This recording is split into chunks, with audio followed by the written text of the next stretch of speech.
Ele, na verdade, o que ele fez não tem muito a ver com magia, tá? não? Não. O Paulo Coelho, ele se meteu um pouco, foi com satanismo, na época do LaVey. Porque, assim, eles tinham aqui, junto, ele e o Raul Seixas, eles tinham uma sociedade. Inclusive, depois até tem uma história com o próprio, lá, o ex-presidente Collor, lá. Tinha a ver também? Eles mexiam com satanismo. Então, ele, na verdade, quando eles Sociedade eles se alternativa? juntam, a sociedade alternativa era isso. Existem até rumores de que ele era uma célula dos Illuminati. E que a sociedade alternativa seria isso. Balela. Isso aí eles tinham. Inclusive, tem um documentário fácil de achar. Depois, se você quiser assistir, você assiste. Que conta justamente isso. É como se fossem assim, os líderes antigos deles que estão falando que eles nunca se desligaram, teoricamente, assim, nunca se desligaram, eles só se afastaram, mas que, como eles fizeram um ritual de iniciação, eles continuam ligados àquilo. Então, eles faziam animais, faziam umas coisas bem macabras, até assim. O Paulo Coelho e o Raul Seixas faziam isso. Em troca de sucesso ou em troca de alguma coisa? Não se sabe, mas que eles eram envolvidos com isso, e aí entra também a época, né? Já tinha... Anos 70? Seria mais ou menos os anos 70. Então, os dois, eles faziam essas coisas juntos e depois, futuramente, que o Paulo Coelho entrou nessa de o mago, tá? Então, não começou assim, não. Tá? E ele ainda não gosta muito do que ele escreve mal. Mas aí, o que acontece? Mas ele em algum momento falou sobre esse lance de satanismo ou nunca falou? Falou. Uma vez falou? Eles pegaram Eles trouxeram esses caras, fizeram uma matéria, fizeram meio que uma coisa com ele.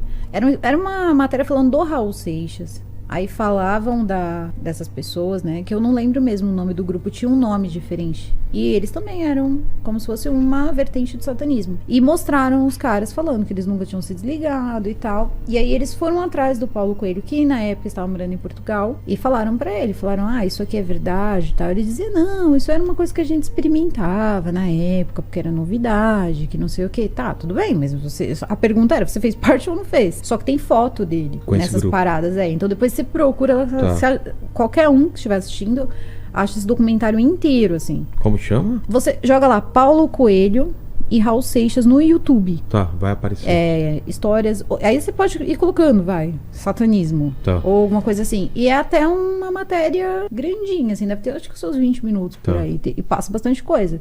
E também tinha a história, né, da esposa do Collor. Que quando abriu a bolsa... Você lembra dessa história? Não, eu lembro de falarem que eles faziam rituais no porão, sei lá, mas diz que tinha... Então, na casa da... isso aí mesmo. Só que algumas pessoas diziam que em algum momento chegaram a fazer juntos os três. Agora... Os três quem? Paulo Coelho, Raul Seixas e ele. Isso eu não sabia. E eu já tinha ouvido falar que, na verdade, ele era maçom, o Collor. Então, eu não entendi nada. Entendi. Mas eu sei que depois, ela dizia que, quando ela ficava lá na casa da Dinda, ela via um demônio no fim do dia, que quando ia cair a noite, sabe? Eles moravam parece que tinha um pedaço que dava pra jardim ou praia, não sei direito. Ela contou isso no Fantástico. E ela dizia que quando ia acabando o dia, você via a sombra, como se viesse andando, era baixo, e vinha andando, e era um demônio, ela dizia que era um demônio.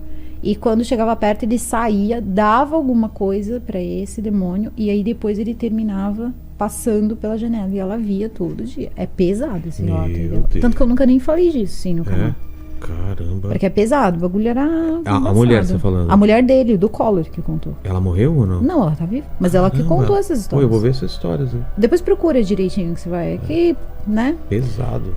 Mas essas histórias dele aí com ela são pesadas. Aí sempre rola, né? Tipo... Mas esse papo, eu lembro na época, saiu forte, assim, desses... Então, mas demorou pra ela se pronunciar, né? É. E aí, quando ela se pronunciou, ele já tava na política de novo. Entendi. Acho que ele não quis que queimasse, né? Claro, A volta deixou dele na política. É. Mas eu sei que ele era envolvido com várias pessoas. Existem muitas histórias de... Todos eles, no fundo, tem um guru, tem um cartomante, tem alguém... O Paulo Coelho, ele se arrependeu, você acha? Eu acho que sim, porque teve... o Paulo Coelho, ele teve alguns alentos e desalentos na vida dele. Isso prejudicou a vida dele, muitas vezes. Ele fala em algumas Esses recortes, né, que a gente vai vendo sobre a vida da pessoa, vida, carreira, não sei o quê, porque parece que tudo do mundo é feito em canal do YouTube. Não. Tem muita coisa que é perdido de antigamente, que eles vão jogando lá em pedaços, e aí você vai encontrando, e ele fala muito que isso prejudicou a vida dele, meio que marcou, mas que ele era um mago, ele se sentia um mago. Então a gente parte do princípio, porque o mago, ele é o cara que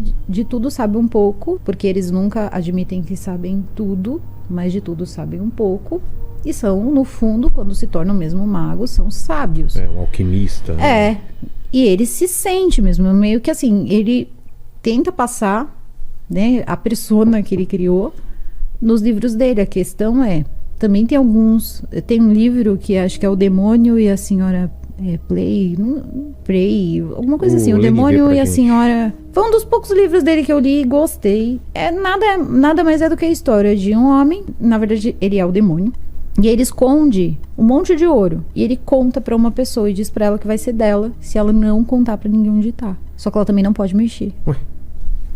Mas ele faz isso pra tentar ela. Tá. E aí vai se desenrolando a história. Então é nesse momento que você para e pensa, ele se vê como o alquimista ou ele se vê como o demônio que esconde o ouro das pessoas? Então é muito complicado você dar certas informações e dizer, não, isso tem muito a ver com a minha vida, porque também tem algumas coisas, você sempre tem o seu lado luz e o seu lado sombra. E aí quando você começa a contar essas coisas, você fica pensando que de fato é uma tentação bem estranha, é quase um livro, assim, você pega, é quase uma pegadinha bíblica, daquelas quando o capeta tentava as pessoas, assim, e foi justamente isso que o cara fez dentro desse livro. O Demônio e a Senhorita Prim. Senhorita Prim. Então, ele já usava muito esse Senhorita Prim e tal, porque normalmente ele fazia sucesso fora.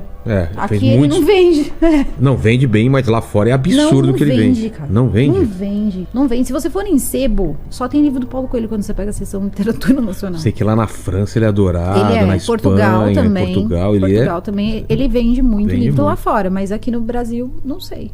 Aqui eu não sei, eu achei que ele vendia bastante também.